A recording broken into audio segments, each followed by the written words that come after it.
Rotnun er þegar að líkamar lífvera, skiptir engu máli hvort það eru dýr eða plöntur, brotna niður og verða í raun að mold eða leka bara út í jarðveginn, misjafnt í raun hvað verður þessar lífrænu leifar.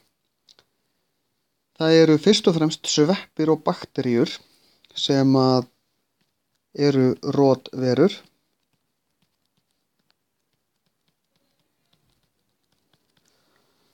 og við köllum þær líka sundrendur. Rotvera og sundrandi er í sjálfu sér það sama, sitthvort orðið er sama hlutin.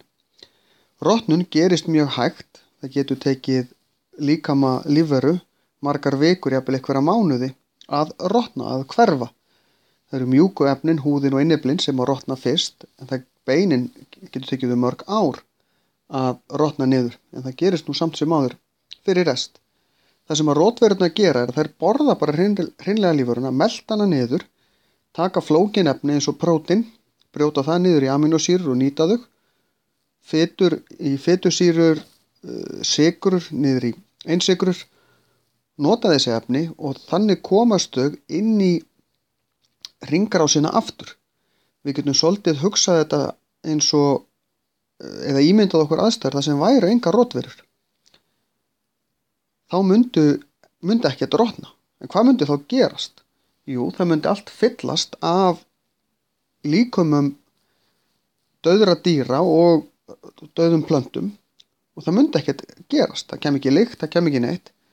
En hvað myndi gerast við lífrænu efnin? Þau myndu bara safnast fyrir í þessum hræjum út allt, en þau færi ekki aftur hún í jörðina, þannig á endanum myndu lífrænu efnin klárast því að þau stoppa þarna. Þarna rofnar hringrás lífrænna efna. Það er bara alls ekki nógu sniðugt.